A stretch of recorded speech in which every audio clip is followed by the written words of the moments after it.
Okay.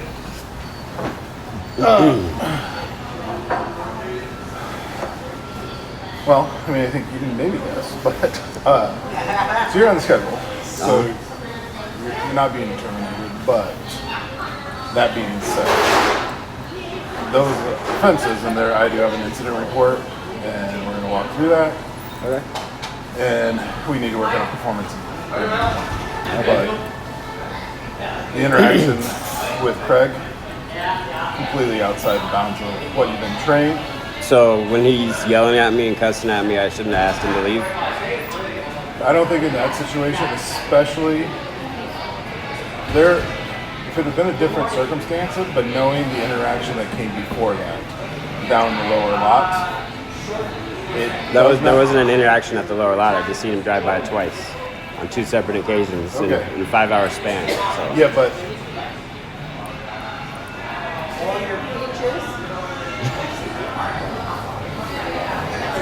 I'm not sure that's the attitude you want to be taking right now. Okay. Because this can switch. I'm just saying that's you what have occurred. a chance to write your response. Okay. And you can do that. It's just in the past I did exactly what I've seen you do before. When somebody is yelling at you and in your face, you're maintaining a calm demeanor, you tell them you're banned. You get out. That's exactly how I reacted. So what's the difference? I was never told to behave a different way between the warming center and Safe Bay, you know? I'm not sure why were you so up in his face about this? I wasn't up in his face at all. You brought it up. I brought it up very calmly. I said, Craig, I like you. I gave him a compliment sandwich where I said, Craig, I really like you, but I seen you do this. This is outside of Safe Bay rules. Oh, where does it say in the rules? I calmly said, I remained a calm demeanor throughout this whole interaction.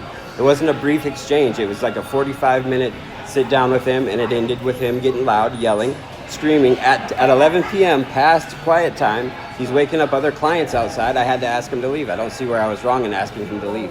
Because it was just escalating. And you know how he is. He doesn't want to stop. You tell him over and over and over again until I finally said, Craig, you have to go out to your vehicle. No, I don't see where I was wrong in that. Did you ask him to leave the property? No, I didn't. I said, you need to get out. Did you threaten to call the cops? If he didn't leave, yes. Because he said no initially, and then he kept screaming and yelling, getting louder, waking people up in the parking lot. I've had conversations with everybody. Good. Your story is the only one that doesn't match. Doesn't match with what? Okay, then please tell me where what I'm saying, which I know to be fact, and Alan will verify this as well. He did not. Okay, what did he say then? What happened? No. I'm asking you for your side of the story. And I'm telling you that's what happened. I want you to go, and I'm going to restart this conversation. You need to come at this from a little less defensive posture. Okay. Well, I'm unaware of where I went wrong here. I followed exactly what you do. That's what I've seen you do. That's how I reacted. When somebody's yelling at you and in your face, cussing, being loud after quiet time, waking up other clients, me asking them to leave. Are you calm now? I'm calm, yeah. This is not a calm demeanor. Okay, well, I'm just kind of, you can understand. You can understand why I'm upset because I did exactly what I was trained to do. Right? I did exactly what I was trained to do. So, in the story, what I've heard is Alan and Craig's stories match. Sure. Yours does not. Tell me the differences. I have told you the differences, but I'm not here to have you defend them. Gene, I think I'm going towards termination at this point. Okay, what's the difference though? I don't understand the difference though. Can you explain that to me? How many times were you in the building outside of Safe Bay hours? What do you mean? How many times were you in the Vineyard Church outside of Safe Bay hours? Let's see, I go there to volunteer for the food shelf. Using the keys to get in, where I saw you putting back. Yeah, that was that one time that I came to get my package. There was one time.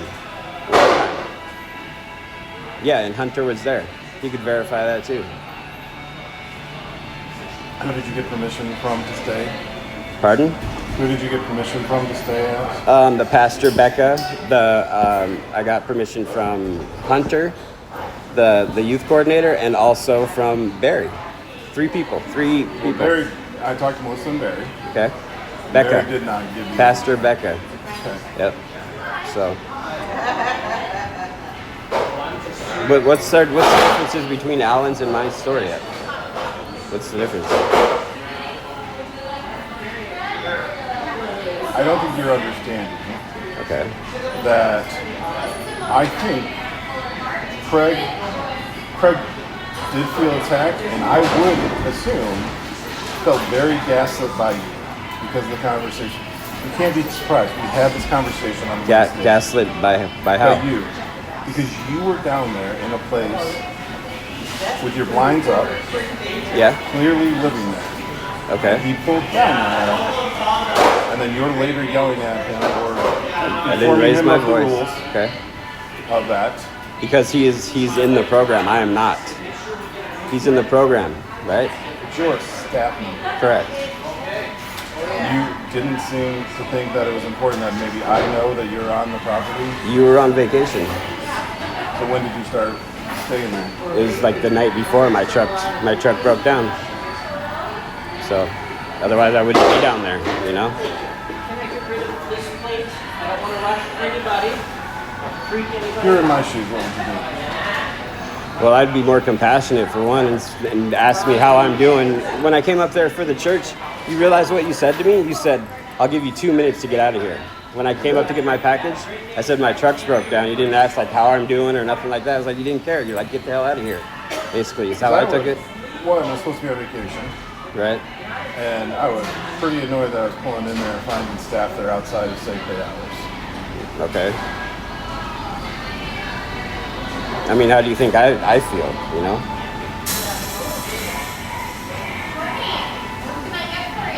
I mean, you're a pastor before. It's just I don't see any sort of compassion or any care. I'm not your pastor in this situation. Okay, well, I'm just That saying, is you know. not my job here. No, I didn't say it was, but I'm But just saying. that's what you just implied. So we'll back that ship up. Okay, I'm just saying. You know. That's not my job. My job is to be your supervisor. Right. My job is to make the safe pay program run as best as possible. Well, it's like even Joel, like when he found out of my situation, he was like, "How can I help?" That was his first word, and your first word was 2 minutes to get out of here. You know. So it just kind of hurt my feelings, is all I'm saying. You know. Well, I'm sorry for that. I didn't mean to hurt your feelings. But honestly, I was trying to figure out ways not to fire you right then and there. Okay. So if you want to honestly know what's going through my mind. Okay. And so I didn't realize it was such a huge breach to be there. Like it's, you know. Are the keys put on the outside of the building so you can go in there whenever you want? I went in there that one time to get a package. That doesn't matter. Is that what the keys are there for? No, they're not. They're not. So that's where,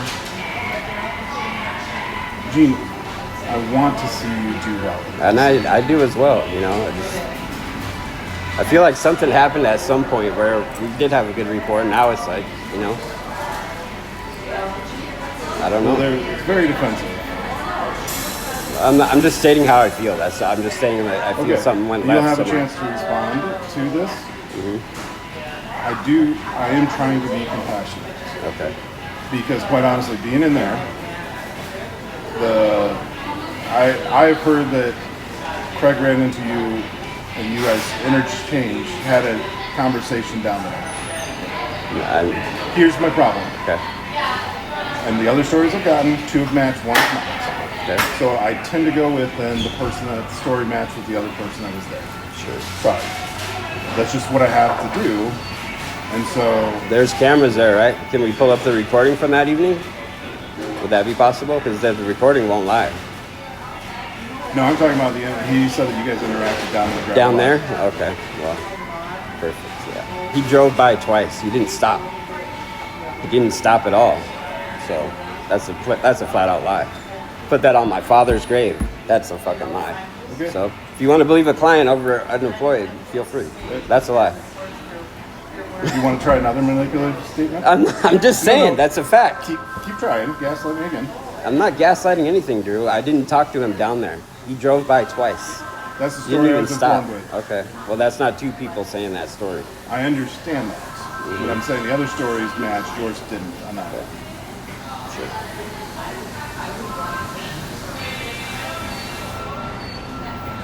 I'm sorry I wasn't more compassionate that day. That's I didn't fine. even know if you were there because you were experiencing homelessness.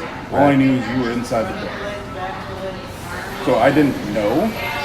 And so I showed up to drop off some intake forms because we were out. and I was highly annoyed because one, didn't want to actually be doing it, and two, then I find a staff member there outside of sick bay hours. So you have never talked to me about being homeless prior to this? Mm-hmm. And so there's no way I could have known in that time. Right. And so all I saw was, do you understand it from my perspective? Sure. So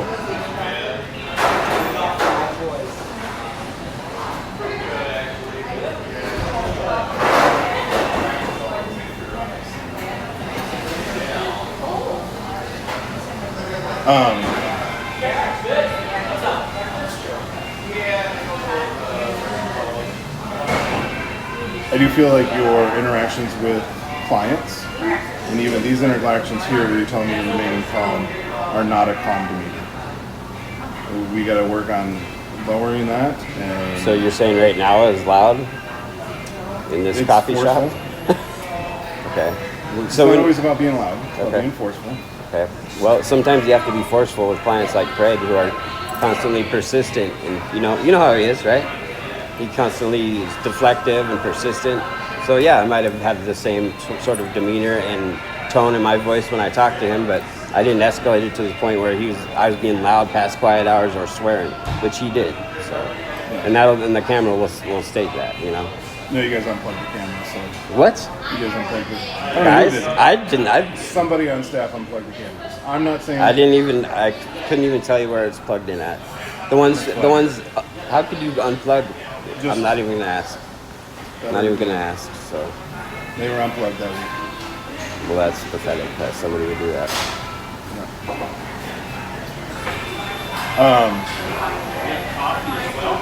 And again, the issue with being there wasn't necessarily that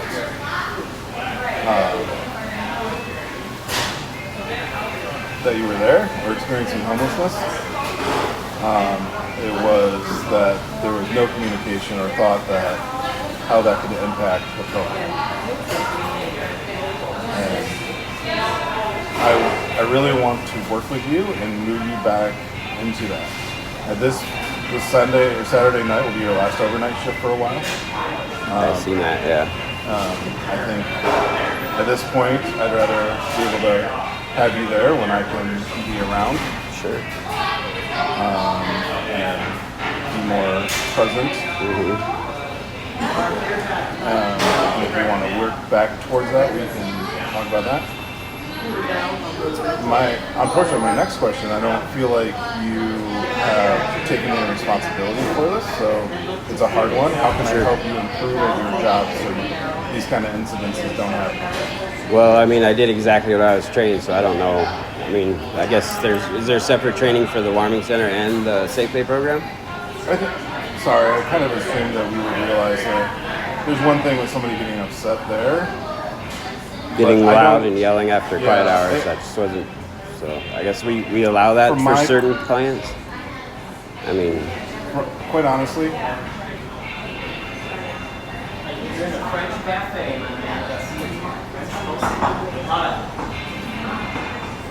it's just, I know if you were there, you would ask them to leave too, so I don't understand what I did wrong in that situation. it started with if you wanted to have that conversation, a better way to do it would have maybe said, "Hey, Alan, I'm here. I am down in this lower lot," and Craig came through. Mm-hmm. Craig, from talking to Barry, Craig did have permission to be there. I'm not talking about prior to that. I'm talking about when he yelled and when he was cussing and stuff like that at that point. Like, If that situation would not.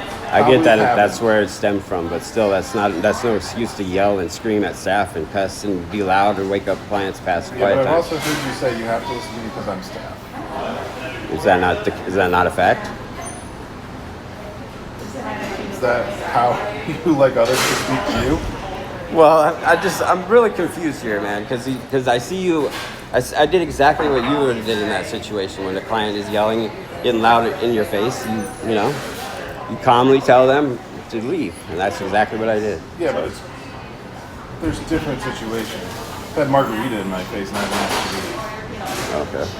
I've had other people that are not truly threatening yelling in my face and have not asked them. It wasn't that he was threatening. It was just that he was being loud, waking up clients past quiet hours. So. I think that's a cheap excuse. I'm Well, we've had a client that's been woken up by conversation. So Craig yelling would be, so. Yeah.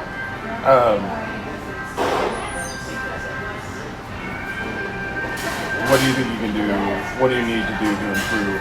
I guess if in a situation like that, just tag another client or another staff member in.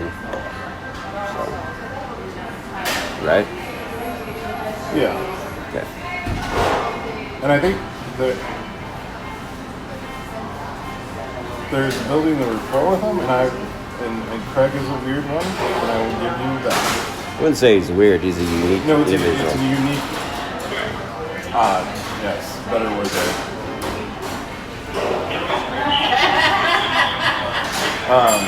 But yeah, I thought it was triple berry, but it's four. especially with you so intimately involved in the previous situation that you were confronting him about. That's where I really find the issue, and that's where I see the escalation. And then it feels like, from my perspective, that you were just trying to get him to be quiet about it so that you wouldn't be caught out. Alan was right there. That's fine.